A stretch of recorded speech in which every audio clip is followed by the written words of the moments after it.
دوسری نشانی نفعمند علم اس کو کہتے ہیں جس سے انسان کے اندر خشیت الہی پیدا ہوتی ہے، اللہ کا خوف۔ آج معاشرے کی ہر بیماری کا اصل سبب کیا ہے؟ اللہ کا خوف نہیں۔ جھوٹ کے بولتا ہے تو کیوں؟ اللہ کا خوف نہیں۔ کرپشن کرتا ہے تو کیوں؟ اللہ کا خوف نہیں۔ کس طریقے سے علم سکھایا اللہ کے صحابہ نے اپنی اولادوں کو؟ کیسے سکھایا؟ خشیت کا لیول کیا تھا ان کا؟ کس قدر سیدنا عمر رضی اللہ تعالیٰ عنہ جرنیل ہیں، چشم فلک نے ایسا جرنیل دیکھا ہی نہیں۔ یہ ایسا جرنیل تھے، اللہ کے رسول فرمایا کرتے تھے عمر جس راستے پہ تم چلتے ہو شیطان وہ راستہ ہی چھوڑ جاتا ہے۔ اور اس وقت کہا تھا قیصر نے، روم کے بادشاہ نے، اور بھجوایا تھا ایلچی ذرا پتہ کر کے آؤ یہ عمر کون ہے، انہو قد اکل کبدی، اس کے خوف نے تو میرا کلیجہ کھا لیا ہے، اس کا پتہ تو کرو یہ ہے کون۔ جب وہ آیا تو دیکھا یہ ریت پہ سونے والا اور پتھر کو تکیہ بنا کے لیٹا ہوا انسان ہے، وہیں گر گیا۔ یہ عمر ہے؟ رسول اکرم صلی اللہ علیہ وآلہ وسلم نے ان کے اندر مہارت کیا پیدا کی؟ صحابہ نے اپنی اولادوں کی یہ صلاحیت پیدا کرنے کی محنت کتنی کی؟ یہ عمر زمین پہ بیٹھے ہیں، 22.5 لاکھ مربع میل کا فاتح انسان ہے۔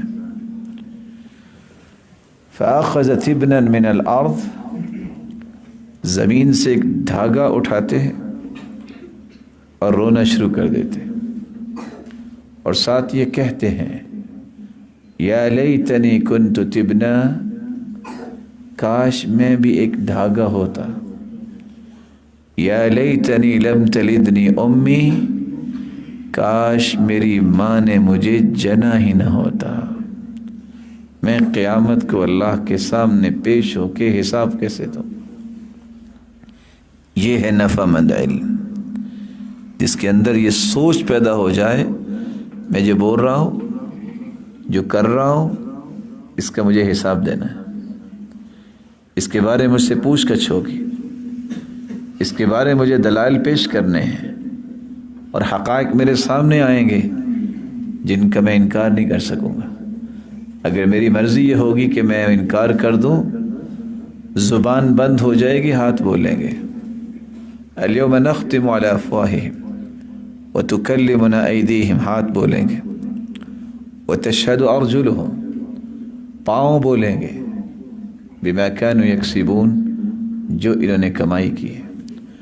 میں کیسے اس وقت ڈینائی کروں گا جب ایک ایک چیز میرے سامنے پیش کی جائے گی، اور پوری دنیا کے سامنے۔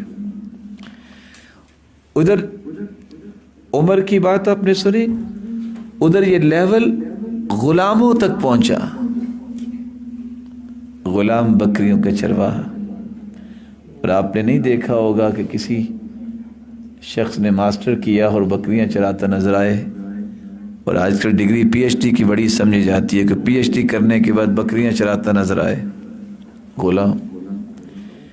لیکن دانش و بینش اتنی ہے، تربیت اتنی ہے، مالک نے بھی ایسی تربیت کی اور والدین نے بھی ایسی کی اور سکھانے والوں نے بھی ایسی کی۔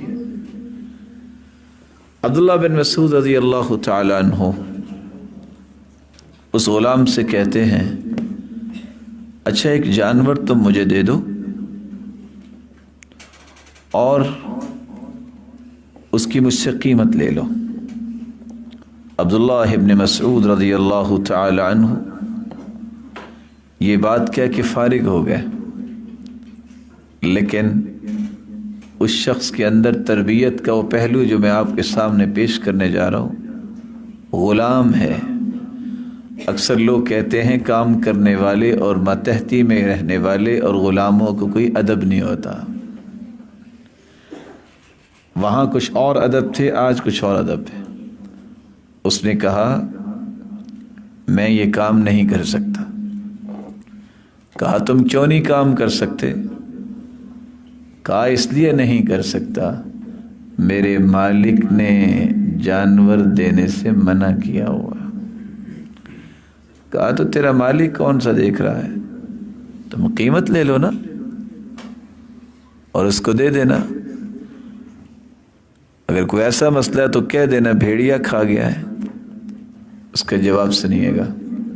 یہ ہے نفع مند علم۔ کہا میرا مالک تو نہیں دیکھ رہا، میرے مالک کا مالک تو دیکھ رہا ہے جو آسمانوں پہ ہے، میں اس کو جواب کیسے دوں گا؟ یہ غلام کو تو سمجھ آئی، لیکن آج ہز ایکسیلنسی کو سمجھ نہیں آتی کہ یہ کام کتنا برا ہے کہ میں نے اللہ کے سامنے بھی حساب دینا ہے۔ کسی پڑھے لکھے کو جو دنیا کی ٹاپر یونیورسٹیوں میں تعلیم حاصل کر کے آتا ہے، پھر بھی معاشرے کے اندر کھلواڑ کرتا ہے اور پورا معاشرہ پریشانی کا شکار ہوتا ہے، اس لیے کہ نفع مند علم نہیں ہے۔ پوری دنیا میں ناموری حاصل کرنے والا بھی مسلمانوں کے سروں کو جھکا دیتا ہے، کس وجہ سے؟ اس لیے کہ اس کے پاس نفع مند علم نہیں ہے۔ اور یہ صرف مردوں تک بات ہوتی تو ٹھیک ہے، اللہ کے رسول کی تربیت کا مزاج دیکھیے۔ یہ کہتے ہیں معلم، اس کو عالی فکر جس کو دی جائے، ایسے عالی فکر کے نتائج سامنے آتے ہیں۔ سیدہ عائشہ رضی اللہ تعالی عنہا، یہ وہ عورت ہیں جس جیسی عورت اللہ ذو الجلال نے دنیا میں نہیں بنائی۔ اس کے بستر پہ وحی کا نزول ہوتا تھا۔ اس قدر پاک باز عورت کہ کوئی مسلمان ایسا نہیں جب تک اس کی پاکیزگی کی تلاوت نہیں کرتا اس کا قرآن ہی مکمل نہیں ہوتا۔ اللہ نے اس کی طہارت و پاکیزگی کے بارے میں پورا رکوع نازل کر دیا، اور حتیٰ کہ اللہ کے فیصلے دیکھیے، اللہ چاہتے تو اپنے پیغمبر کو رکوع میں، قیام میں، سجدے میں اپنے پاس بلاتے۔ اللہ ذوالجلال نے فیصلہ کیا کیا کہ آپ صلی اللہ علیہ وسلم کو بلایا تو انہوں نے ٹیک لگائی ہوئی تھی تو سیدہ عائشہ رضی اللہ تعالیٰ عنہ کے ساتھ، اور یہ سیدہ عائشہ رو رو کے دوپٹہ ان کا بھیگا ہوا ہے۔